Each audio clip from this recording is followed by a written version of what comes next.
కామారెడ్డి జిల్లా బాన్స్వాడ పట్టణంలో తెలంగాణ రాష్ట్ర ప్రభుత్వ అగ్రో ఇండస్ట్రీస్ చైర్మన్ పదవి బాధ్యతలు స్వీకరించిన బాన్స్వాడకు కాసల బాలరాజు విచ్చేస్తున్న సందర్భంగా నియోజకవర్గ స్థాయి ఆత్మీయ సమ్మేళనం అభినందన సభ కార్యక్రమాన్ని ఏర్పాటు చేశారు.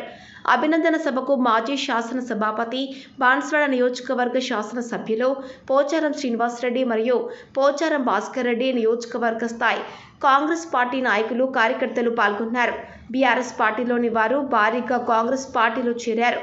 సందర్భంగా కాసుల బాలరాజ్ కార్యకర్తలను ఉద్దేశించి మాట్లాడుతూ, గత అసెంబ్లీ ఎన్నికల్లో ఓడిపోయిన ఏనుగు రవీందర్ రెడ్డి పక్క మండలం నుండి ఇక్కడికి వచ్చారని, అలాంటి వారు ఏది చేసినా స్వలాభానికి చేసుకుంటారని, ఇక్కడ స్థానికంగా ఉన్న నాయకులకు, ప్రజలకు, కార్యకర్తలతోనే మేలు జరుగుతుందని తెలిపారు. అనంతరం పోచారం శ్రీనివాసరెడ్డి మాట్లాడుతూ, ఆగస్టు 15న కాంగ్రెస్ పార్టీ హామీ మేరకు రైతులకు రుణమాఫీపై ముఖ్యమంత్రి రేవంత్ రెడ్డి హామీ నిలబెట్టుకుంటారని ఆయన తెలిపారు.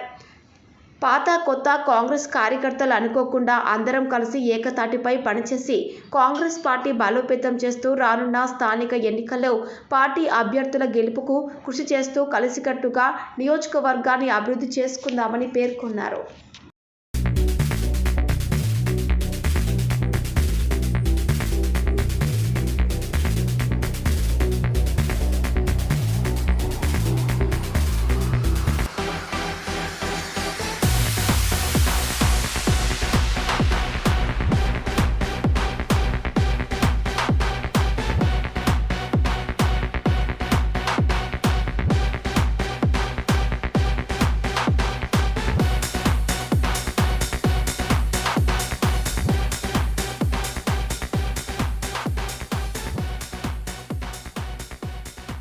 రేపు అందరూ చూసినట్టుగానే ఆగస్టు 15 తారీఖు కల్లా ఈ 2 లక్షల రుణమాఫీ మొత్తం రేవంత్ రెడ్డి గారు చేయబోతున్నారని మాటిచ్చారు. అవుతుంది. అప్పుడు అందరూ నోరు మూస్తున్నారు. ఇక చిన్న సమస్యలు ఉన్నాయి. అయితే ఏ ఒక్క నాయకుడు ఎన్టీ రామారావు వచ్చినప్పుడు చేయలేదు, కేసీఆర్ వచ్చినప్పుడు చేయలేదు. అవి తెలుసు, మనకు అందరూ తెలిసినటువంటి కొంత సమయం పడుతుంది. అయినప్పటికీ కూడా ఒక మంచి పరిపాలన అందిస్తున్నటువంటి రేవంత్ రెడ్డి గారిని మనం నాయకత్వాన్ని బలపరచాలి. అందుకే వచ్చాను నేను. వారి ముఖ్యమంత్రి సారథ్యంలో ఈ రాష్ట్రం బాగుపడాలి. మన కాన్ఫరెన్స్ ఉన్నటువంటి పనులన్నీ కూడా పూర్తి చేసుకుందాం. గ్రామాల సమస్యలు ఉంటే వాటిని పరిష్కారం చేసుకుందాం మీ అందరి సహకారంతో. అటువంటి సందర్భంలో మీ అందరూ కూడా మీకు మనం చేస్తా ఉన్నాను. మీరు అమ్మాలు ఏ ఒక్కరు మా కొడుకు చెప్పినట్టుగా, భాస్కర్ రెడ్డి చెప్పినట్టుగా నేనుంటే అందుబాటులో భాస్కర్ రెడ్డి ఉంటాడు, బాలరాజు గారు ఉంటారు. ఏ సమయం వచ్చినా, ఏ అవకాశం వచ్చినా, ఏ బాధ వచ్చినా మీరు ఇక్కడ సంకోచంగా మాట్లాడవచ్చు, తెలియజేయవచ్చు. తప్పనిసరిగా మనం ఇంకా బలపడదాం. కుటుంబం పెద్దగా అయిపోయింది. ఇంతకుముందు వాబాయ్ అన్నట్టుగా కాందాన్ని బడగా పెద్ద పరివారం అయిపోయింది. మనది పెద్ద పరివారం అయినప్పుడు భారం కూడా ఉంటుంది, బరువు కూడా ఉంటుంది. బరువు మోసే శక్తి మాకు భగవంతుడు కలిగించాలి. మోస్తాం బరాబర్గా.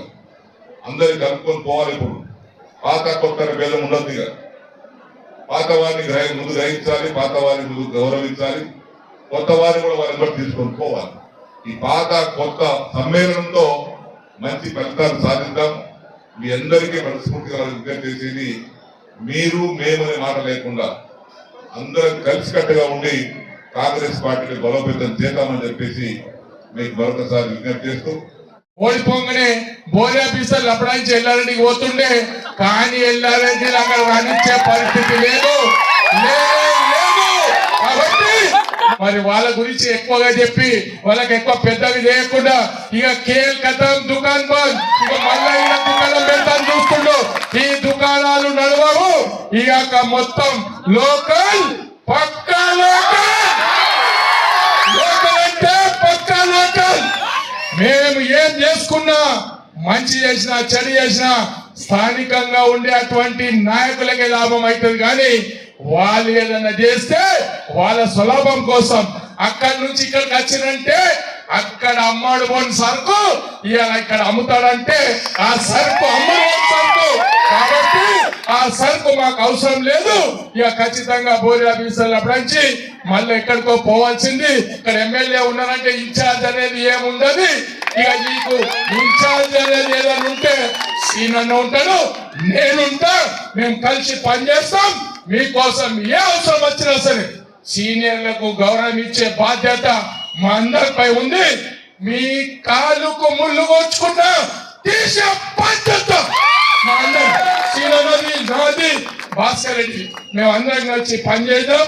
ఇక ముందుకు తీసుకెళ్దాం. ఇక కళాతీతమైంది